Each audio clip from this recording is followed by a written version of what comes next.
காலையில் எழுந்து நியூஸ் போட்டோன்னு ஒரு செய்தி, நேற்றுலேருந்து போயிட்டுருக்க செய்தி தான். ஒரு முக்கியமான தகவலும் கூட. தமிழகத்தின் முதலமைச்சர் அண்ணா விஜய் அவர்கள் இன்றைக்கி கரூருக்கு போகிறாங்க. 2 நாள் அரசாங்க முறை பயணமாக போயிட்டு அங்கே அவங்களுடைய பிரச்சார பொதுக்கூட்டத்தில் இறந்த 41 பேருக்கு அரசு வேலை கொடுக்குற ஆணையை வழங்குறாங்க. சரியா? ஸோ அதுக்கு உண்டான திட்டமிடலோடு அவங்க அந்த பயணத்தை மேற்கொள்ள இருக்கிறாங்க. மகிழ்ச்சி, வாழ்த்துக்கள். செய்யணும். நல்ல விஷயங்கள் செய்யும்போது யாரும் எங்கே தடுக்க போகிறது கிடையாது. ஒன்று விஷயத்தில் நல்லபடியாக செய்யுங்க. சரியா? அவங்கள பற்றி நம்ம சொல்ல போகிறது இல்லை, அது அப்புறம் போகும்.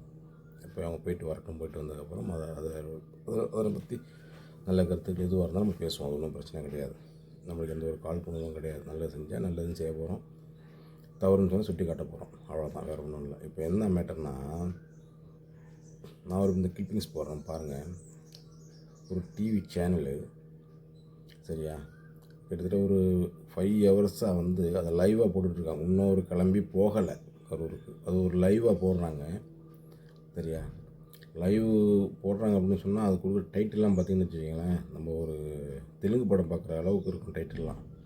அந்த தெலுங்கு படத்தில் ஒரு டைலாக் மாதிரி இருக்கும். அதிர்ந்தது கரூர், தமிழகமே திரும்பி பார்த்தது கரூர், தமிழகமே உற்று நோக்கி இருக்கிறது கரூர். அந்த டைலாக்லாம் பார்த்திங்கன்னா ரொம்ப என்ன சொல்கிறது, ரொம்ப அருவருப்பாக இருக்குது. மிகப்பெரிய அருவருப்பாக இருக்குது. இதே மாதிரி எவ்வளோ விஷயங்கள் நடக்குது இன்றைக்கி. இந்த நாள் ஒரு பொண்ணு நம்மளுக்கு பஸ் ஸ்டாண்டில் வச்சு கழுத்தெடுத்து சாவடிக்கப்பட்டிருக்கிறாங்க. அப்போல்லாம் ஒன்று அதிர்ந்தது தமிழகம், துடித்தது தமிழகம், முதல்வர் துடித்தார், என்ன எல்லா அமைச்சரும் போனார்கள் வந்தார்கள், அந்த மாதிரிலாம் இருக்கணும் நியூஸு. சரி, அந்த மாதிரி இருக்கணும் நியூஸு. என்ன, அதை விட்டுட்டு போகிறாரு, திட்டங்களை வழங்குறாரு, நல்ல விஷயம் செய்யட்டும், அதை பாராட்டி செய்யுங்க, அது பிரச்சனை இல்லை. 5 மணி நேரத்துக்கு 6 மணி நேரம் லைவை போட்டு ஒவ்வொரு பில்டப்லாம் கொடுத்து, இன்னும் ஒரு பத்திரிக்கை அப்படின்னு சொன்னால் ஜனநாயகத்தின் ஆளாத்துன்னு சொல்லப்படுகிற அந்த பத்திரிக்கை எவ்வளோ விஷயங்கள் எவ்வளோ பண்ணாமல் இருக்கிறது. அந்த விஷயங்களை பற்றி ஒன்றும் பேசுகிறது கிடையாது. விவசாயிகள் அந்தாலும் போராட்டம் பண்ணிகிட்டு இருக்கிறாங்க, தள்ளுபடி செய்யலைன்னு சொல்லிட்டு போராட்டம் பண்ணிகிட்டு இருக்கிறாங்க. அதை பற்றி பேசுகிறது ஒன்றும் கிடையாது. அது சொல்ல வேண்டியது தானே. விவசாயிகள்லாம் சோத்துக்கு நம்ம என்ன பண்ணுவோம், அது முக்கியம் இல்லை, அதுக்கு ஒன்று தீர்வு ஏற்படுத்தி கொடுக்கணும்ல. ஒரு ஆள் இறந்தே போயிருக்கிறாரு. இப்போ அப்போல்லாம் தமிழகம் அதிரலையா? அப்பயும் தமிழகம் அதிர தான் செய்யுது. எதை பில்டப் பண்ணுறீங்க, என்னத்தை கட்டமைக்க முயற்சி பண்ணுறீங்க நீங்கள்? நல்ல அதை தூண்டுங்க. அந்த முதல்வர் தூண்டுங்க. இவ்வளோ பின்னாடியே மைக் எடுத்துகிட்டு போயிட்டு உங்களுக்கு அப்படியே நின்று அப்படியே ஒரு 4 வரியில் வரலாறு அப்படியே பட்டச்சு உங்களுக்கு ஒரு இன்ட்ரிவியூ கொடுத்துட்டு வந்துட போகிறாரா அவர்? அது மாதிரிலாம் எதுவும் கிடையாது. அவருக்கு ஒன்றும் பிரச்சனையே கிடையாது. என்ன, அவருக்கு எந்த ஒரு விஷயத்தும் கிடையாது. ஆனால் நீங்கள் பத்திரிக்கையால் கூட இந்த விஷயத்தை எப்படி கொண்டு போய் சேர்க்க போகிறீங்கன்னு ஒன்று இருக்குல்ல, இப்படியா கொண்டு போய் சேர்ப்பீங்க? இது மட்டும் நான் ஒரு எக்ஸாம்பிள் தான் காமிச்சேன். அந்த ஒரு இதே மாதிரி எடுத்த மாதிரி 2-3 டிவிஸ் இருக்குது. அதெல்லாம் சொல்ல போனீங்கன்னா பட்டு பயங்கரமாக இருக்கும்.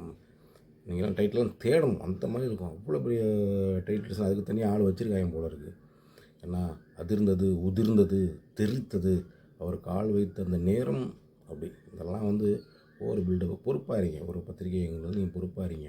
உங்கள்கிட்ட இருந்தால் நாங்கள் எந்திரிச்சு உங்கள்கிட்ட நல்ல செய்திகளாக நாங்கள் கேட்டுக்கணும், நல்ல விஷயங்களை தெரிஞ்சுக்கணும், என்ன என்ன நடக்குது, நாட்டு நடப்புன்னு தெரிஞ்சுக்கணும். அதை விட்டுட்டு சும்மா ஒவ்வொரு பில்டப் பண்ணி தேவையில்லாதெல்லாம் ஒரு எதிர்பார்ப்பை உண்டாக்கி விட்டு என்ன பண்ணி மக்களை ஒரு திசை திருப்பாதீங்க. அவ்வளோதான்.